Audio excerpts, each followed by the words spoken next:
Hi guys, hope you're doing good, and today I'm going to be talking about 10 albums that got me into death metal. Now, some of you might remember back in like March time, February, March time, there was a thread going around about this. I think it was Metal Mickey that did the original video, and then Tom from Merciful Metal did a response, and then after that everyone went crazy and started doing responses for it. And I was going to do a response for it as well. However, things happened which, has basically forced me to do this a little bit late than I would have liked. But I'm here now to do it. And yeah, for anyone who's not familiar with the thread, I'll probably leave a link to Mike's and Tom's videos in the description, so you can go check it out and check out the thread if you wish. So basically, what it's about is talking about 10 albums that got you into death metal. And a lot of people who did this, they either talked about like 10 like borderline thrash death metal albums, or just 10 death metal albums that really cemented them being death metal fans. However, I'm going to go about it a little bit different, because obviously I wasn't around when death metal began. I'm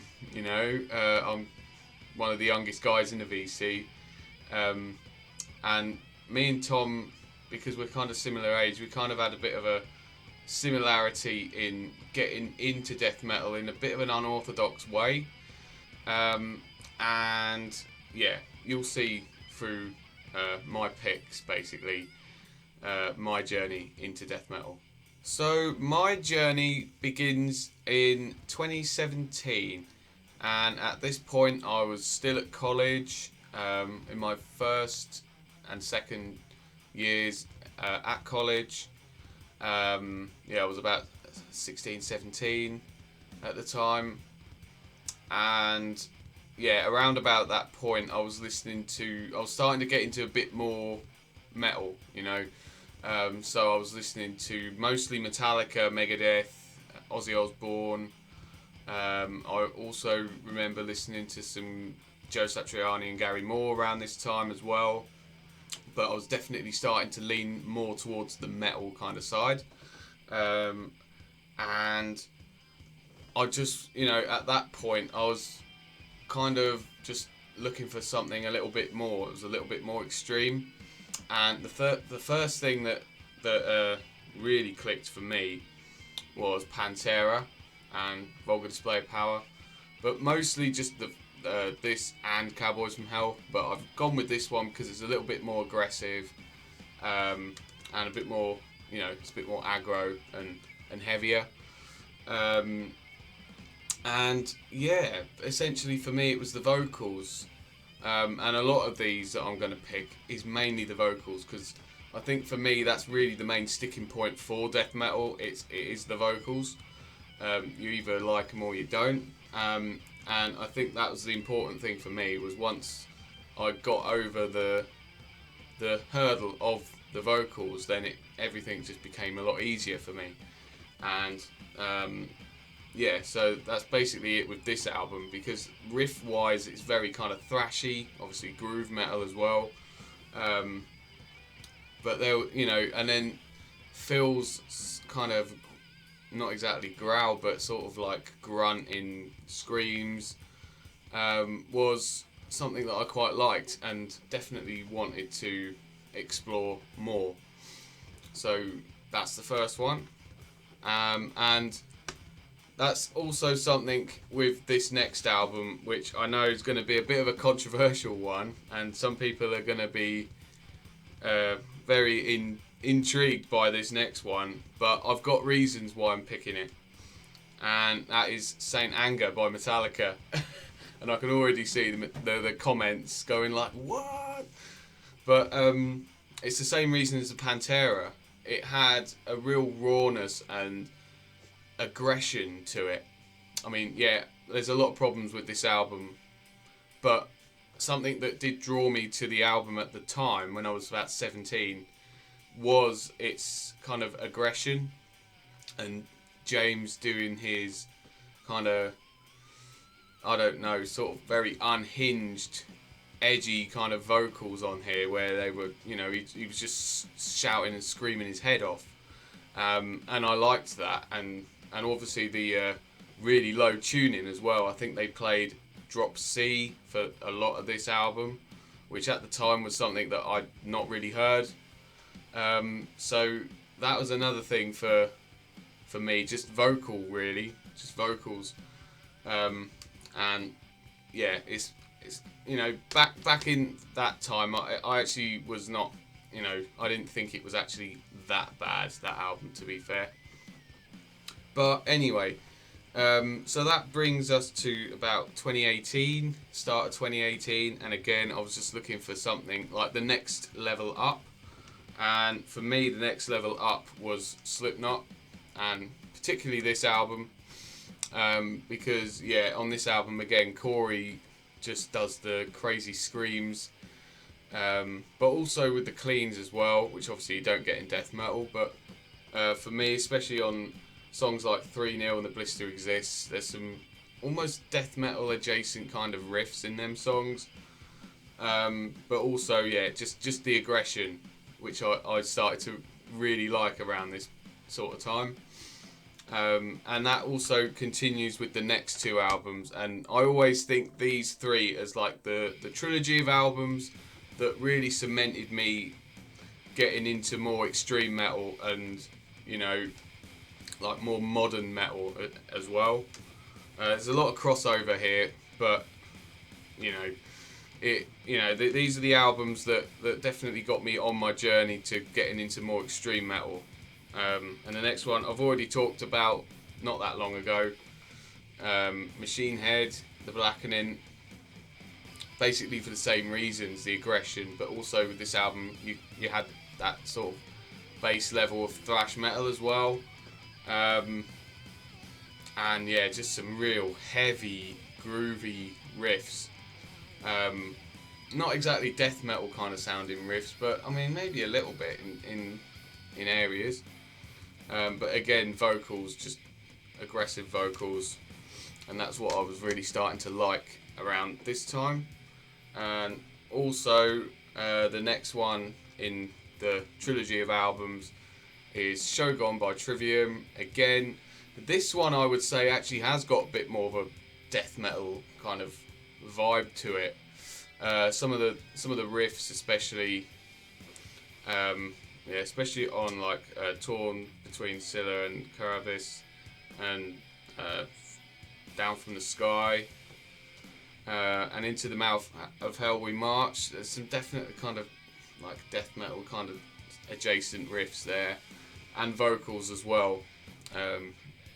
They really mix that sort of death metal style vocals with the screams and stuff, and that definitely got me into a lot of things such as metalcore, and then obviously it all came full circle with the death metal, and then I went to see Slayer at the end of that year, 2018. I think it was on their farewell tour actually. I feel very lucky to have gotten to see them, and that got me well into Slayer, and so I've got to show Rain in Blood for the next one, because this album for me is almost like a kind of blueprint for what death metal became. It's got that evil sounding riffing that a lot of albums that were coming out around that time, just sort of late 80s. The blueprint is here for me personally, obviously minus the vocals, but even in the vocals you can kind of hear it, like with a lot of like early Vader and stuff, and early Cannibal Corpse. You can kind of hear the vocal cadence of Tom Araya. So yeah, this was a big one for me. And then also around the same time, getting into sort of more on the death metal side would be Sepultura and Beneath the Remains. For me, this album is like a quintessential crossover of death metal and thrash metal. It's got the thrash metal riffs, but it's got the more aggressive vocal style, and it's all kind of coming full circle now. So yeah, that's that one. And then also to go with the Slayer gig, the opening band was Obituary, and of course I'd never listened to them at that point, and that was another pretty big step up, listening to Obituary.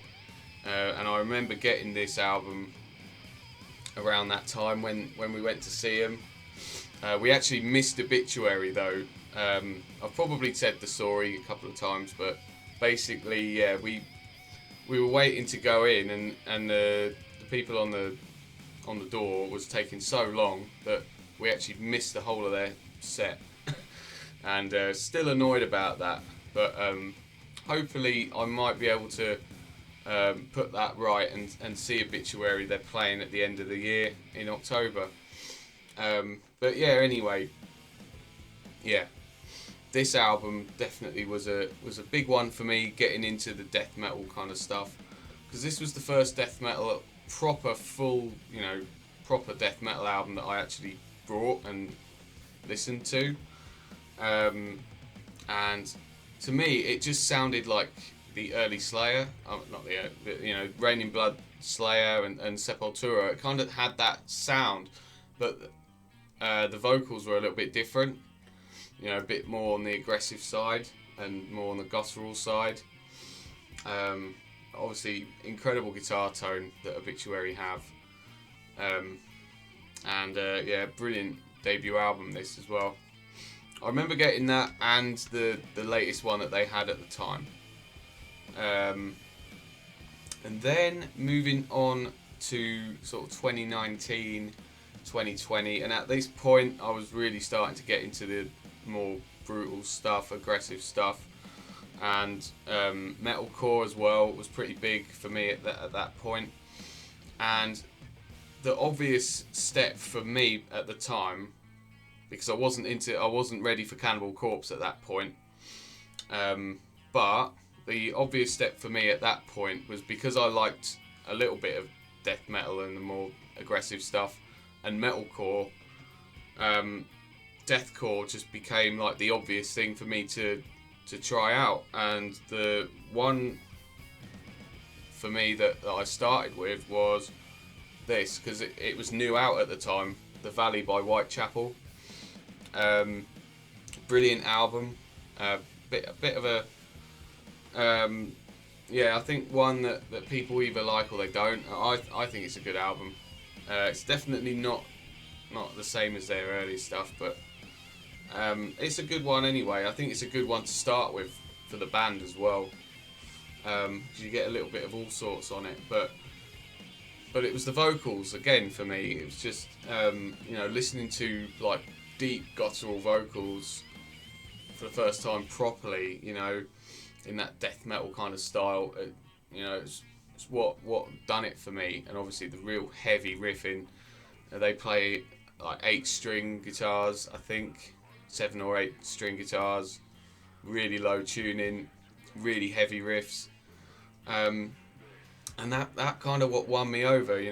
Bands like Whitechapel, Suicide Silence as well, and Carnifex are probably my top 3 deathcore bands. I just really dig them 3, and then after that I thought, right, okay, I'm ready now. I'm ready for death metal properly. So this was about 2021, I'd say, and I started getting more into death metal. I joined the VC around that point, and a lot of the guys in the VC recommended a lot of death metal bands to me.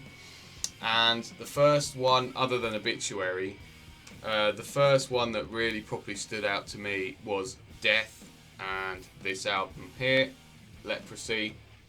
Simon actually sent me this. Simon Pieface sent me this, I think in 2022. But this was a death metal album for me that really cemented me into death metal, and now obviously now I'm into quite a lot of death metal bands, Cannibal Corpse and these guys, Carcass, Vader, you know, Immolation as well, and all them bands. But this one was where it really truly properly started for me, with songs like Born Dead, Forgotten Past, Pull the Plug, Open Casket. You know, that for me, listening to them songs, because they had the thrash but they also had the death metal undertone, the vocals as well from Chuck, and yeah, and now I am a death metal lunatic. All because of these 10 albums. So that's pretty much it. That's pretty much my journey into death metal. As I said, I wanted to go like the kind of like the long way round, instead of just going like, this is a death metal album, I wanted to kind of give a bit more of a backstory with mine, because you know, it's a bit more of an unorthodox way, especially with albums like Saint Anger and Slipknot. But you know, it's just the vocals for me that just sort of, once I got past those like boundaries, it just opened everything up for me, and now, you know, I'm into all the like death metal stuff, black metal, and all sorts. So yeah, that's it, and that's the end of the video. If you enjoyed it, put a like on it and subscribe and all that if you want. And yeah, if you got this far, thanks ever so much for watching. Until the next time, keep it metal.